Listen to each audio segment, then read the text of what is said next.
Well, good morning, Life Groups. It's good to be with you this morning. We're doing things a little different this week.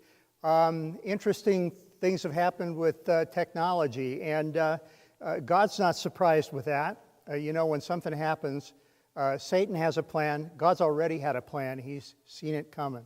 So we've just been looking for what uniquely God would have us do this week.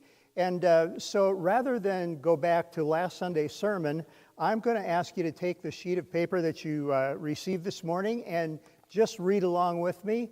And this is some content from Rick Warren, best-selling author, pastor of Saddleback Church, the guy who really has designed these 40-day spiritual adventures. So let's read this together, and then I'll release you to your small groups or your groups for discussion. Here we go. 5 steps to humbly restore a broken relationships. Relationships are like bridges in that they have to be built intentionally. They carry a lot of weight. A relationship can break down from neglect, conflict, or misunderstanding. Is there a way to repair the breach, to rebuild the bridge, to restore the relationship? The Bible tells us that the secret to great relationships is humility. 1 Peter 5:5 says, "Clothe yourselves with humility toward one another." You're not dressed for successful relationships until you've learned the quality of humility. The cross shows that you are infinitely valuable, but you are also deeply flawed.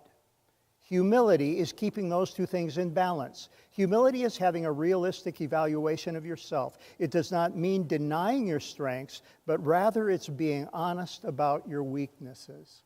Humility essentially is loving God and loving other people, thinking about God and thinking about other people more than yourself. One of the reasons why so many relationships fall apart is, frankly, many people are unwilling to do the seriously difficult work that humility requires. There are 5 steps that you can take in humbly restoring a broken relationship. 1, ask for God's help. James 4:6 says, "God opposes the proud but gives grace to the humble."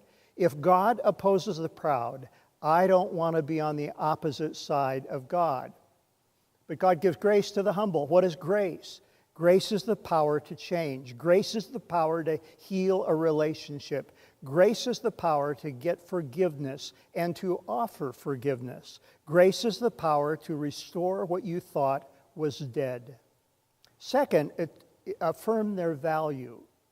You must go to the person with whom you are trying to restore your relationship and express to them the reason why you believe the relationship is worth saving. You affirm their value.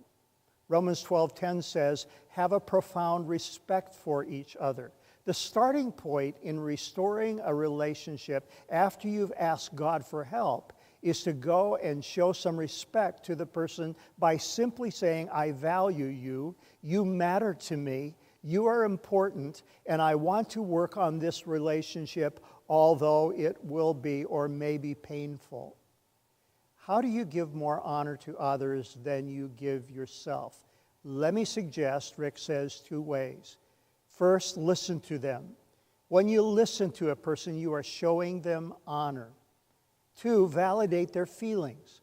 I'm not saying you agree with their feelings, but when people come to you to express their feelings, they don't need you to immediately fix it, but to acknowledge it. Once you've taken those 2 steps, and those are pretty much the easy ones, we now start turning up the heat a little bit. Third, acknowledge your responsibility and sin. Galatians 6:5 says, "Each person must be responsible for himself." You cannot build a strong, healthy relationship without accepting responsibility for your part of it. A relationship takes 2 people. As long as you are fixing the blame, you cannot fix the relationship. If you want God's blessing on your relationship, you have to stop the blame game. This is the step that breaks the gridlock, that gets the relationship moving again. You can't get past this step. If you can't get past this step, saying those 3 important words, "I was wrong, I'm sorry, please forgive me. If your throat chokes on those words, you will never have mature relationships. 4, allow them to be human. We don't want to let other people be human. We want to hold them to a standard that we even ourselves can't meet. We expect more of them than we would even of ourselves.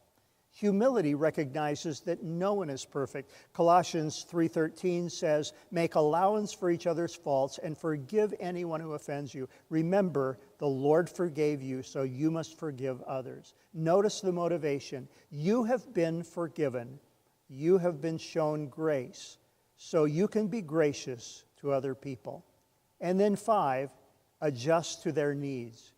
This takes humility to a deeper level than most of us go. It takes a massive amount of humility to adjust to the needs of other people. Most of the time, I don't want to adjust to your needs. I want you to adjust to my needs. But the Bible says in Philippians 2:4, look out for one another's interests, not just your own. Here's your project for this week. Take notice of the others and take the opportunity to act on them. Ask God to give you the grace and humility to put their needs above your own. Now, below this, you'll find some discussion questions, and I would just turn this back to your leaders and have a good discussion. This is challenging stuff, but it's great for us to prepare ourselves for better, loving relationships. God bless you.